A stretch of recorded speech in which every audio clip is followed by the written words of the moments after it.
Alright, here I am again in Harf Trading Post. That's because I'm going to go down into Yeaster Labyrinth and I'm going to attempt to solo Raichika the Destroyer. This is a level 50 something boss in Yeaster Labyrinth. Back in Chapter 1, it was kind of a point of prestige if you were able to solo Raichika the Destroyer. In fact, the boss kind of looks like a chicken. Everyone just called it chicken. So, before I go down there, I kind of want to show one of the things that I've learned from watching old videos of other people doing this back in the day is that in Chapter 1, over durability on weapons and armor and stuff did not actually exist. So, like I was saying, people have a weapon that has 110 durability, but they don't get any bonus on their gear from that over durability. So what I've done is all my gear is over durability, but I've died a couple times with it on so that it would drop below. So I'm not getting that plus 20% bonus on all my stats. I'm also not using my pet, which gives me a whole bunch of stat bonuses. I'm also not even going to use my Fairy Fire, even though that is a level 50 elite that did exist in Chapter 1.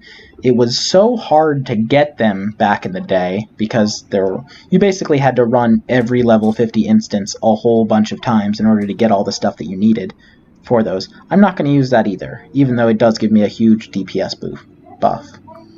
I am using my Maid buff that gives me a crit rate boost. I'm pretty sure that Maid buffs did exist back in the day.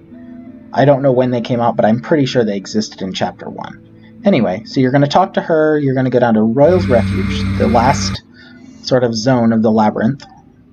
And then we are going to talk to this lady, or man, it's kind of hard to tell.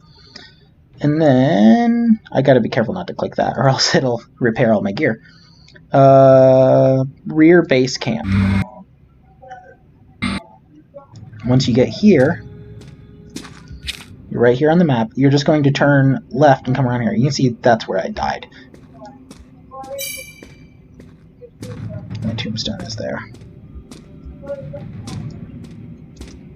Now, these monsters in here, you are going to want to kill them until you get one of these red feathers. I've already killed a bunch of them, but you're going to kill them until you get the red feathers. I'm actually going to attack these so I can get some rage to buff up, because this buff actually costs rage to use. Right, there we go. One of these is going to drop it, probably.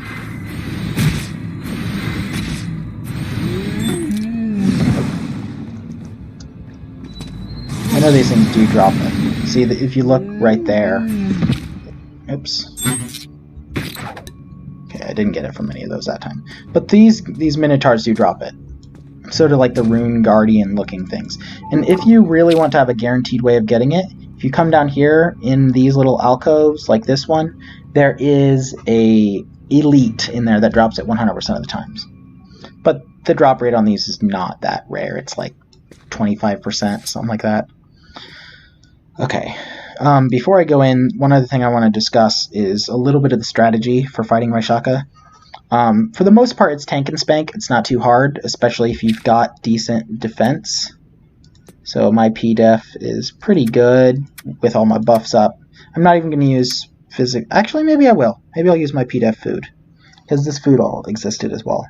Sure, I'll use that stuff. That'll help me out.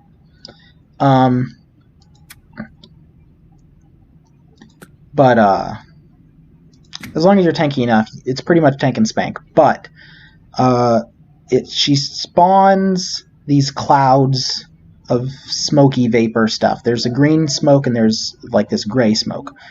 Each of them give you a debuff, and going into the other colored smoke removes that debuff.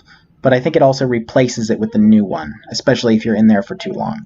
The green buff is not too bad. It's just ticking damage, and it's not that hard to damage. It's like dark damage, but I've actually got a whole bunch of resistances because I have these Fearless 5 runes in all of my jewelry. So I've got pretty decent resistances that drops that down a bunch. Also, if you have magic resistance, That should reduce that damage. Whereas the other one, what it does is it reduces your attack speed and casting speed, so that's no good for DPS drop. The buffs aren't that debilitating. It's not like you're getting stun locked, but okay. Yeah, I'll just use this food. I'm not going to use my hero pot. I'm not going to waste it because they're expensive. All right. There it is.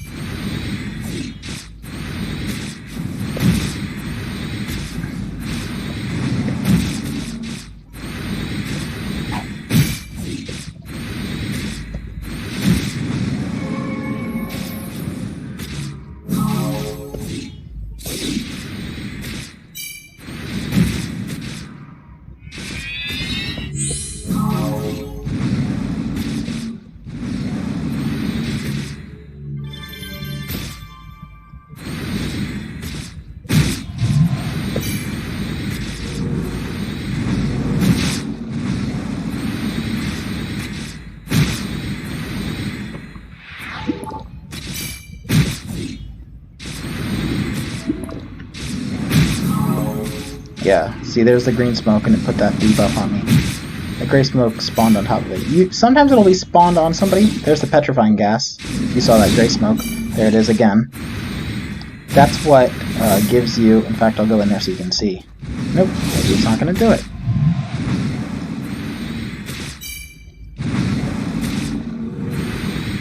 Okay, here it is. This debuff.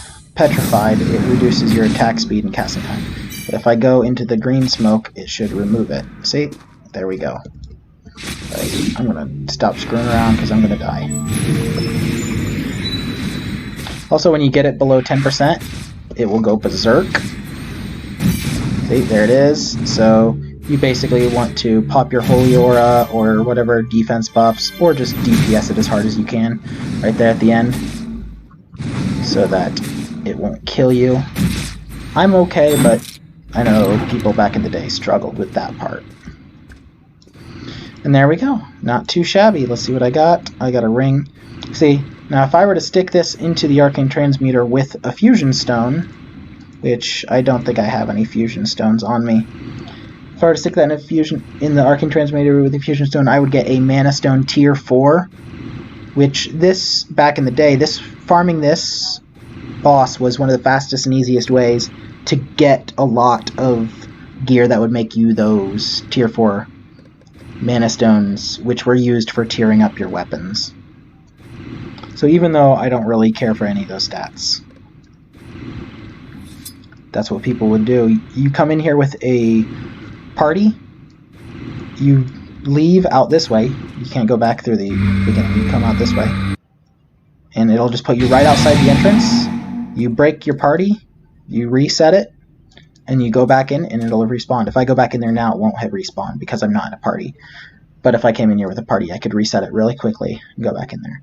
There is one thing that is kind of nice that the boss drops. Let's see if I can find it. Raichika.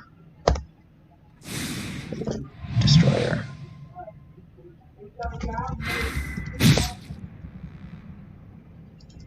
Oops.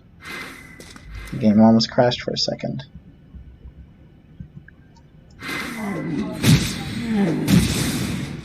Oh, there we go. If I look at the top, this hammer is a pretty decent level 50 hammer.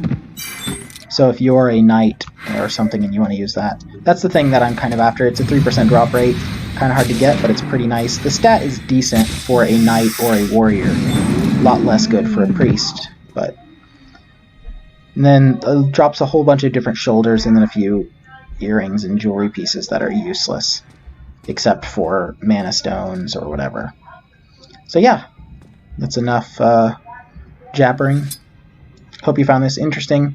I did manage to kill him solo, so that's cool. There we go. See you next time.